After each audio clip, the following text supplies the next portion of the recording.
Buenas tardes a todos. Mi nombre es Teresa, soy la presidenta de ACEM. Es un placer para nosotros poder teneros aquí, aunque sea de una forma virtual. Hoy celebramos una jornada informativa sobre la vacunación del COVID-19 y de qué forma puede afectar a pacientes con esclerosis múltiple.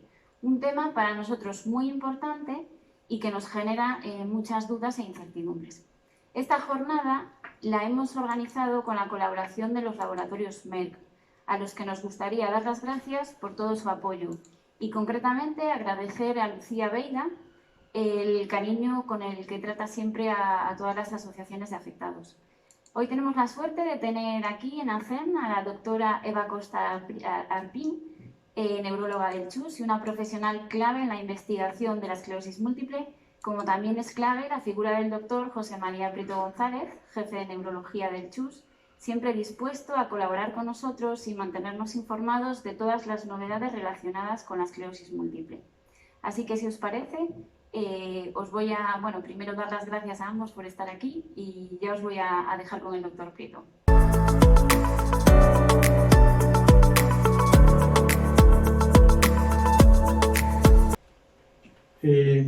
Un breve recordatorio de lo que es el virus del COVID. Sobre los síntomas no voy a decir nada porque todos ustedes están más que sobradamente enterados de cómo es. La prensa, radio, televisión, periódicos nos han puesto al día como grandes expertos que son en el COVID, cómo se transmite. Tampoco voy a detenerme, pero sí vale la pena indicar que hay una serie de grupos de riesgo, que son estos los aspectos más importantes que nos van a interesar.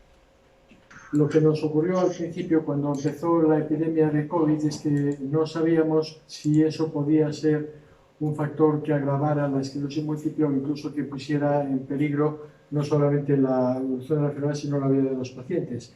Y lo que vimos es que la esclerosis múltiple por sí sola no suponía mayor riesgo de sufrir infección por COVID y además solo algunos factores podían aumentar el riesgo. Los factores son fundamentalmente el grado de discapacidad y la edad de los enfermos.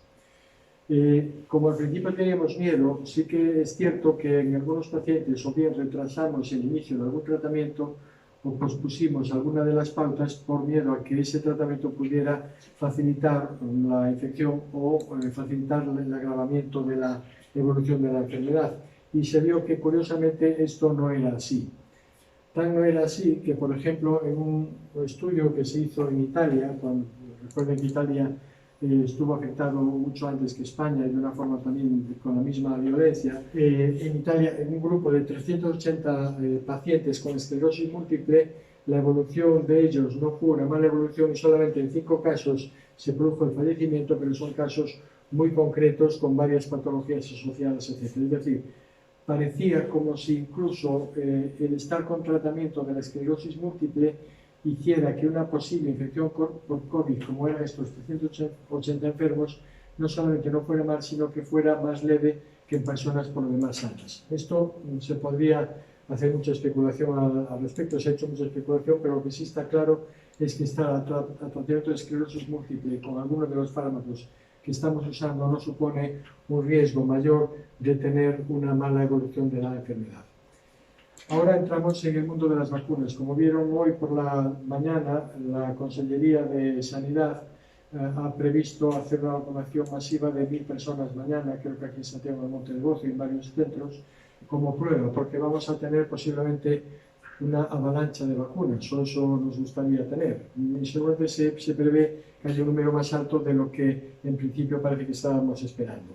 Y por eso tienen que hacer varios entrenamientos. Pero ¿por qué hay dudas con las vacunas? Este es un artículo de junio del 2020, es decir, ya tiene un año. Pero en aquel momento, si se le preguntaba a los pacientes si querrían o no vacunarse, pues más o menos la mitad sí lo haría y la otra mitad no. Y esta es la gran pregunta: ¿cómo es posible, sabiendo que estamos ante una enfermedad que tiene una agresividad mucho más alta de la que en principio podríamos esperar? Bueno, probablemente la explicación está aquí. Cuando uno hace un desarrollo de las vacunas, hay una serie de etapas que son estas 6 que señalo aquí. Una primera etapa exploratoria, donde hay que saber a quién nos dirigimos, qué antígeno hay que afectar, etcétera, etcétera. Se hace un experimento en animales, desarrollo en laboratorio. Las últimas 3 son las fases de desarrollo clínico, es decir, de experimentación en pacientes. Seguro que muchos de ustedes o algunos de ustedes han formado parte de algunos de los ensayos clínicos que les hemos propuesto, y al final hay una fase que es una fase de seguridad a corto plazo, o sea, de seguridad inmediata, de seguridad a corto plazo, a medio y a largo plazo. Dada la situación, esas últimas fases de seguridad a medio y largo plazo desconocemos los datos. Tenemos conocimientos teóricos de que probablemente no pase nada, tenemos conocimientos en animales de vacunas ya probadas en otro tipo de situaciones en donde no ha pasado nada, pero nunca se puede asegurar nada en medicina, incluso habiendo hecho todas las fases. Y esto probablemente es lo que explica el por qué esas dudas, o esa mitad de la población que tenía dudas. Yo creo que en este momento esas dudas se han ido diluyendo, todavía hay un grupo no pequeño de pacientes o de personas que desechan la vacunación, y esto es para que vean con un poco más de detalle, en esta diapositiva, que es la siguiente, con un poco más de detalle todas las fases de la elaboración de una vacuna. Es más interesante quizá esta diapositiva porque estamos ahora ante una carrera. Me he quedado corto en la diapositiva. Estas son las vacunas que están en fases de desarrollo, algunas fases más avanzadas que otras, pero son las potenciales vacunas que va a aparecer, y por eso me gustaría decirlo de otra manera, pero el mercado de las vacunas se va a inundar en pocos meses. Esperemos que no lleguemos a la inundación, sino que con las que vamos a tener en los próximos 2 o 3 meses la situación se haya controlado, si no al 100%, casi al 100%. Pero fíjense toda la carrera armamentística de vacunas que hay. El tener dudas acerca de la vacunación, yo creo que en este momento no tiene demasiado fundamento, aunque partimos del hecho de que no se han hecho los ensayos con suficiente tiempo como para saber si a largo plazo puede haber complicaciones. No debería haberlas porque son algunas vacunas de virus para otro tipo de enfermedades víricas con las mismas características, y no hay motivo para pensar que vayan a comportarse de una forma distinta. ¿Por qué han tardado un tiempo mayor de que nos hubiera gustado? Desde que se han abierto los datos de los resultados del medicamento, pues el laboratorio farmacéutico, la empresa que lo ha elaborado, pues tiene que solicitar una comercialización. Eso es evaluado por un organismo que no está en España, si en este momento está en Holanda, si no recuerdo mal, la Agencia Europea de Medicamentos está en Holanda. Sus expertos ven los datos y a partir de ahí se producen las aprobaciones de la Comisión Europea y la aprobación de todos los ministerios de sanidad de cada uno de los países. Es decir, son una serie de pasos administrativos que nos han acelerado mucho, pero que al fin y al cabo habrán visto que, por ejemplo, en algunas ocasiones se ha tardado 3 semanas, en otras un mes, pero habitualmente la tardanza es mucho mayor. En este caso, la premura de la situación pues ha hecho que se aceleraran muchos pasos administrativos, pero es muy difícil no saltarse, es imposible, no podemos saltarse esos pasos. Quería enseñarles lo que tenemos en este momento aprobado, que son estas 4 vacunas que están aquí. No me hagan demasiado caso a los porcentajes, porque los porcentajes son muy variables. Aquí hay datos mezclados y podemos decir que incluso el porcentaje de eficacia de cualquiera de las 4 vacunas, la primera, como saben, es la de Pfizer, después fue Moderna, AstraZeneca, y la próxima aprobación es la de Janssen. Los porcentajes van a variar en función de muchos parámetros, pero en todo caso todos ellos superan en eficacia a los porcentajes de cualquier otro tipo de vacunación que nosotros estemos utilizando en este momento para cualquier otro tipo de virus, como puede ser incluso el de la gripe. Un aspecto importante en el desarrollo y en la presentación de las vacunas en la sociedad es el precio, que no es una tontería, ¿no? Pero los precios son muy variables y esto es muy importante. Fíjense, la de Pfizer son 17 euros y la de Moderna es la más cara. Eso es porque la tecnología es una tecnología muy moderna, y parte de la fabricación, por cierto, de estas vacunas no ha sido tanto la dificultad de las empresas en sintetizarlas, sino que ha sido una cosa, y es que van empaquetadas en unas bolas de grasa, dicho de una manera gráfica, y la empresa que las elabora es una empresa canadiense muy pequeña, y eso supone un embudo a la hora de desarrollar toda la capacidad que tienen estas empresas, que parece que en este momento es un problema casi solventado o solventado. El precio, seguramente, no solamente la capacidad de distribución de las vacunas, sino que el precio también está influyendo. Y como ven, la capacidad de vacunarse de los distintos países del mundo es muy variable. Desgraciadamente tenemos ahí un área, un continente, todo un continente que es África, que es la que tiene una mayor dificultad para conseguir la vacunación pronta, y se calcula que aproximadamente hacia el año 2023 podría estar ya en un programa de vacunación masivo. En todo caso, esperemos que esto no deje de ser un mapa estimado, y esperemos que en el futuro esto se pueda corregir, porque ni siquiera desde el punto de vista ético es muy presentable. Ya termino. Hay un aspecto que hace unas semanas se puso encima de la mesa y la prensa lo utilizó mucho, que es si tendremos vacunación para la esclerosis múltiple. De hecho, la compañía BioNTech, aprovechando estas circunstancias, explicó que se estaba desarrollando una vacuna, o que estaban pretendiendo desarrollar una vacuna con la tecnología de ARN mensajero, como la vacuna esta del COVID. Ponemos la siguiente. Eso se basa en un estudio, en una publicación de enero de este año, como ven, y lo que tenemos que decir al respecto es que es un ensayo, es un estudio. Primero, como ven, es en animales. Actúa sobre linfocitos T, y lo que hace es impide la aparición de los síntomas o mejora los síntomas en un modelo animal de esclerosis múltiple.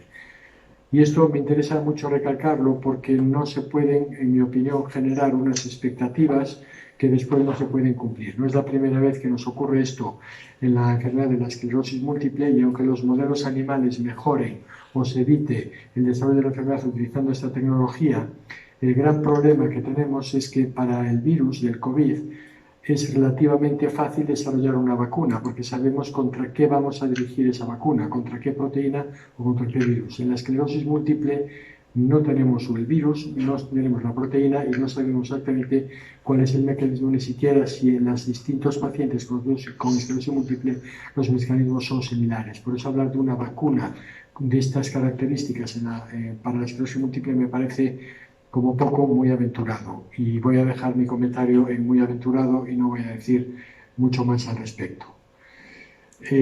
Con lo que les acabo de contar tampoco hay para muchas conclusiones, pero en primer lugar recalcar que no se ha demostrado que los pacientes con esclerosis múltiple que se infectan con COVID-19 tengan un mayor riesgo de complicaciones graves o de fallecer, un mayor riesgo que el de la población general.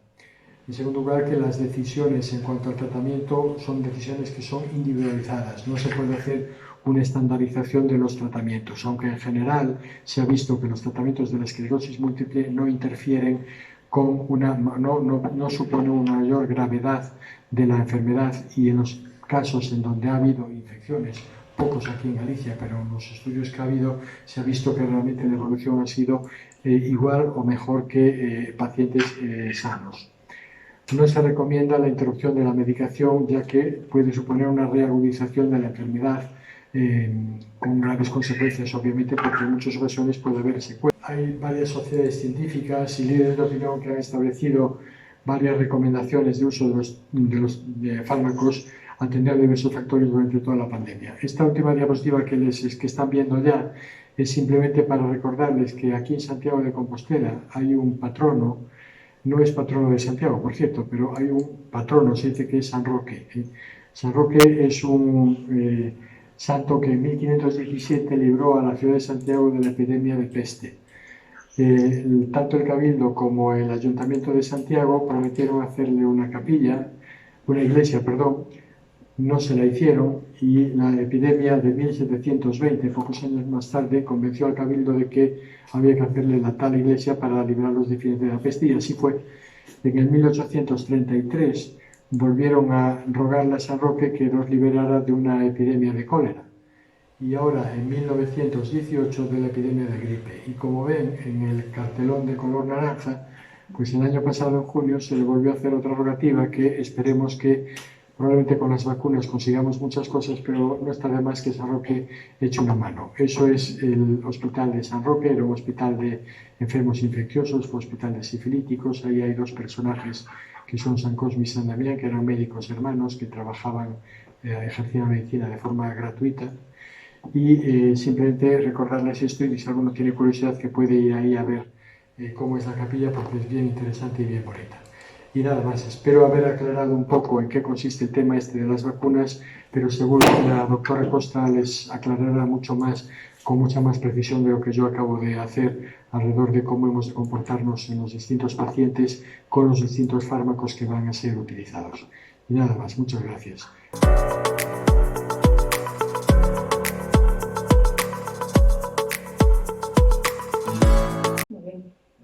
Bueno, en primer lugar, pues simplemente explicar un poco cómo funciona el sistema inmune, ¿vale? Que va a ser la base de las vacunas y de lo que va a hacer después las vacunas. El sistema inmune es el sistema del cuerpo que intenta evitar que los gérmenes, tanto virus, bacterias, hongos como otros agentes extraños que entren en nuestro cuerpo puedan hacernos daño. Entonces, lo que va a hacer el sistema inmune es estar buscando constantemente la presencia de estos agentes extraños que nos puedan hacer daño, y lo que va a hacer es eliminarlos para que no nos cause ningún problema.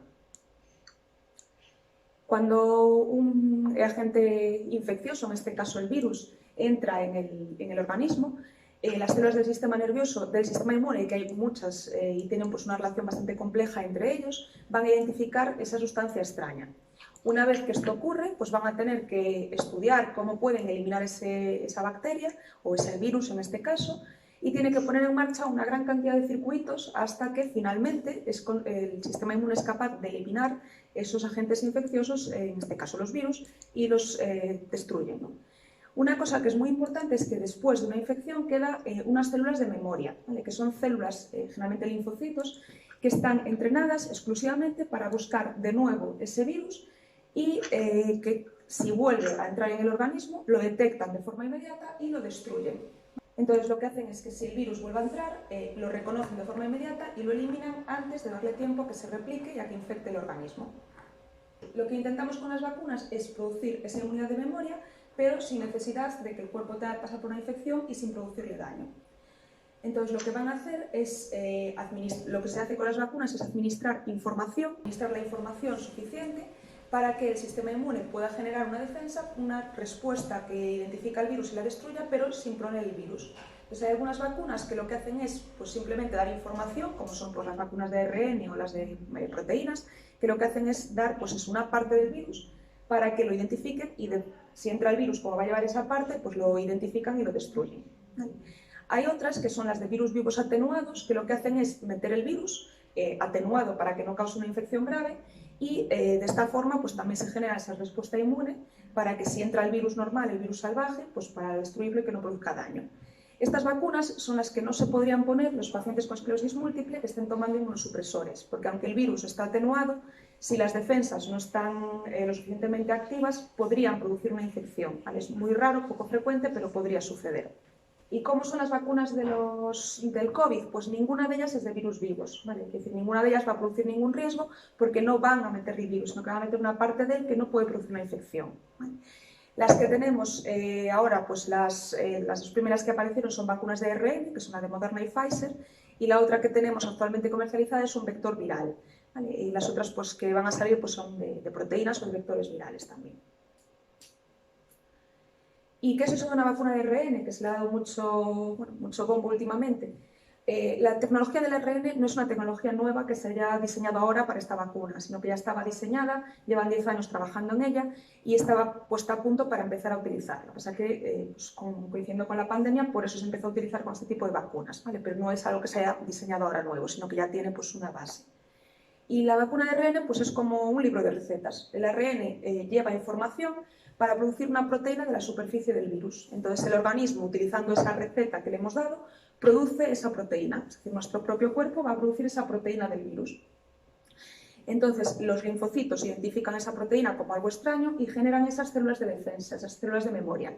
De forma que si el virus entra, como van a tener esta proteína en la superficie, los destruye. Los acantona y los elimina antes de que pueda producir la infección por el COVID.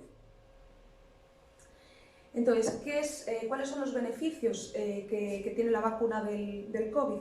Pues lo que se ha demostrado en los ensayos clínicos con todas ellas es que produce todos estos beneficios. Se ha visto que reduce la probabilidad de infectarse por el COVID, que reduce la probabilidad de ingresar en caso de que nos infectemos, reduce los ingresos en UCI y reduce la mortalidad. Lo que todavía no está claro es si puede evitar la transmisión entre personas, con lo cual, por eso, a pesar de la vacuna, hay que seguir pues, utilizando todos los mecanismos de todas las medidas de prevención que estábamos utilizando hasta el momento. ¿Qué efectos secundarios tienen las vacunas? Pues en general los efectos secundarios suelen ser leves o moderados y la mayoría se resuelven en cuestión de 24 o 72 horas. Las más frecuentes son con la primera dosis reacciones de tipo local, enrojecimiento, hinchazón, dolor en la zona de inyección, y con la segunda dosis pueden, con cualquiera de ellas, pero sobre todo en la segunda dosis, pueden aparecer pues, efectos secundarios sistémicos, que bueno, son parecidos a los del interferón. La gente que lo haya utilizado sabe más o menos de qué se trata, son pues, fiebre, fatiga, dolor muscular, dolor de cabeza. Y esto lo que traduce simplemente es que el sistema inmune está generando esa defensa, pues esa inflamación es la que nos da ese tipo de efectos secundarios. ¿Vale?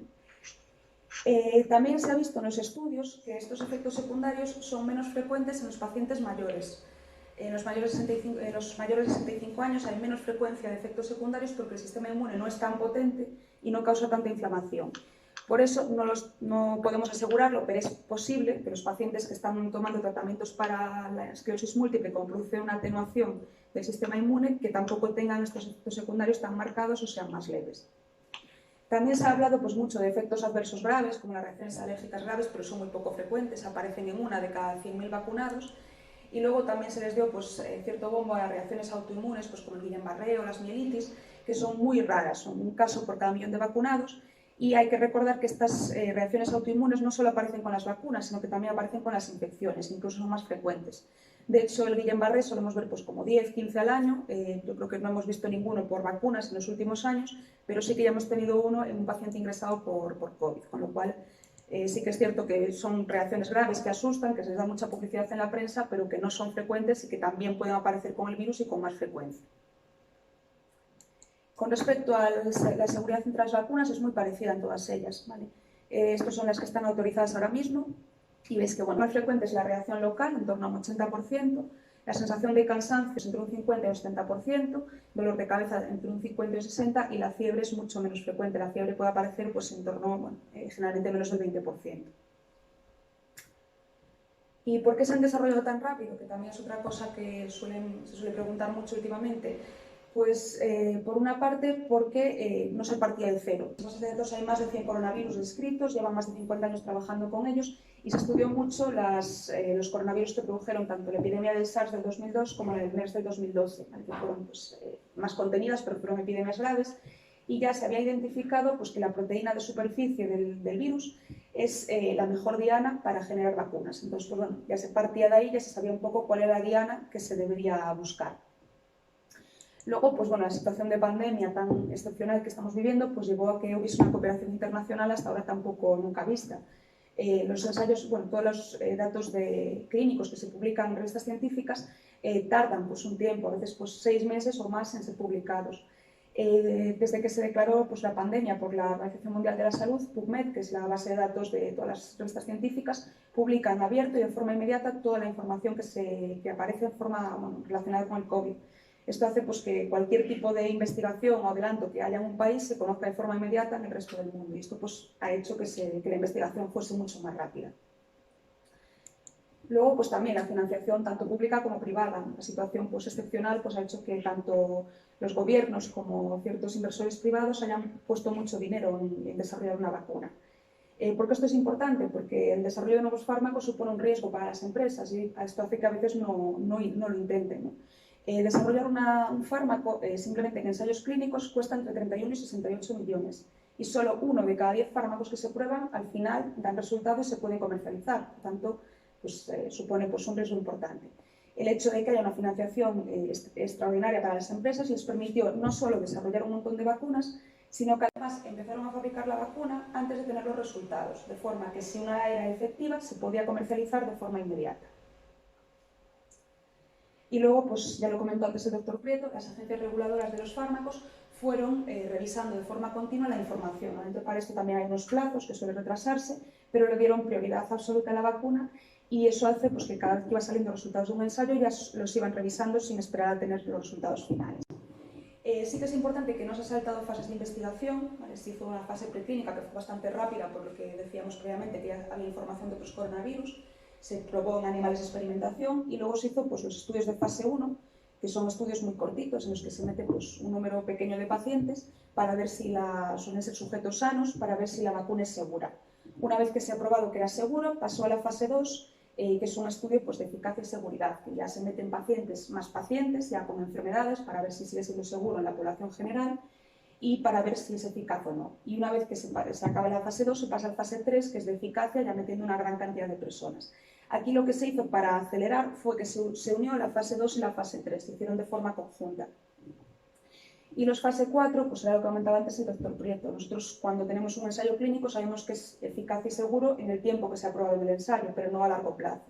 Entonces, los estudios fase 4 se hacen una vez que se comercializan los fármacos. Seguramente algunos de los oyentes han participado en alguno porque los hacemos con todos los fármacos que salen nuevos, que simplemente es seguir recogiendo pues, si hay algún efecto adverso, si hay algún inconveniente en las personas pues, que una vez que ya se ha puesto el fármaco comercializado. Bueno, ¿y tenemos datos de la vacuna en los pacientes con esclerosis múltiple? Pues no, los ensayos clínicos no especifican qué porcentaje de los pacientes que se han incluido tenían esclerosis múltiple o si no había ninguno. Entonces no lo sabemos específicamente. Sí que existen datos de eficacia y seguridad en la población general, pues que ha incluido a gente pues, con muchos tipos de enfermedades diferentes y no deberían ser diferentes en los pacientes con esclerosis múltiple. Y lo que sí que tenemos son datos de otras vacunas que ya llevan más tiempo en los pacientes con esclerosis múltiple que se ha visto pues, que son seguras y que no hay muchas diferencias con la población general. La vacuna pues, tiene algunos riesgos que en general son pocos, pero el COVID tiene unos riesgos bastante más altos. ¿Vale? No tenemos nunca que olvidarnos que la vacuna no nos la ponemos porque sí, nos la ponemos para protegernos de otra cosa, ¿no? Entonces, basándonos en todos estos estudios previos y en los estudios que hay ahora del COVID, todas las sociedades científicas, pongo ahí varias internacionales y la española, también la gallega, como comentó antes el doctor Prieto, han elaborado guías y todas ellas concuerdan en que los pacientes con esclerosis múltiple pueden y deben vacunarse contra el COVID. Bien, ¿tenemos que vacunarnos si ya hemos pasado el COVID? Pues en principio la respuesta es sí. Esto todavía está cambiando y probablemente con la información nueva que vayamos reclutando pues ya podrá cambiar, pero en principio hasta el momento no sabemos cuánto tiempo duran los anticuerpos que se producen con la infección y tampoco sabemos pues, cuánto nos va a proteger. Entonces sí que se recomienda. Sí que hay algunos estudios ahora que parece que puede que con una dosis sola sea suficiente, pero hasta el momento se recomienda poner la vacuna como con las 2 dosis. ¿Podemos contraer la infección del COVID con la vacuna? Pues no. Con las vacunas que tenemos ahora mismo, ninguna son de virus vivo, ninguna mete el virus en el cuerpo y por tanto no se puede producir una infección, incluso si estamos tomando cualquier fármaco que nos baje las defensas. ¿Puede empeorar la esclerosis múltiple? Pues en principio, ya digo, no hay datos directos de la vacuna del COVID, pero todos los estudios que se han hecho con vacunas no se ha visto ni que se asocien con un mayor número de brotes, ni tampoco con progresión de la enfermedad. Sí que es cierto que a veces dentro de los efectos secundarios puede aparecer fiebre y durante ese aumento de temperatura por la fiebre pueden empeorar algunos síntomas que había previamente, pero de forma transitoria. Y sí que es cierto que el COVID puede empeorar si se han relacionado las infecciones con la aparición de más brotes y también en este caso pueden dar fiebre y de forma más prolongada y suele ser una fiebre bastante más alta que la de las vacunas que también puede producir ese empeoramiento transitorio. Bien, si estamos tomando algún tratamiento para la esclerosis múltiple, ¿podemos vacunarnos? Pues la respuesta también sigue siendo sí. Vale, las vacunas autorizadas hasta ahora son seguras y no hay ningún tipo de interacción con los fármacos que hay para tratar la esclerosis múltiple. Sí que es cierto que hay algunos que se recomienda un tiempo de espera para administrar la vacuna. En general, los inyectables y los orales, las pastillas que damos de forma continua, no habría ningún problema, podríamos poner la vacuna en cualquier momento. Las medicaciones que damos por pulsos, tanto las intravenosas como algún tipo de pastilla, sí que se recomienda esperar, pues, si se puede, entre 3 y 6 meses. No habría ningún problema por poner la vacuna incluso el propio día del tratamiento, pero sí que es cierto que la medicación puede disminuir la respuesta a la vacuna, puede ser que sea menos eficaz, ¿vale? Pero no habría en ningún caso ningún riesgo para la salud. Y si estamos con un brote, ¿nos podemos vacunar? Pues en principio no, habría que esperar a estabilizar el brote y si necesitamos corticoides, pues habría que esperar 15 días hasta el último día después de terminar la pauta de corticoides. Bueno, y esto era un poco todo lo que os quería contar. Muchas gracias.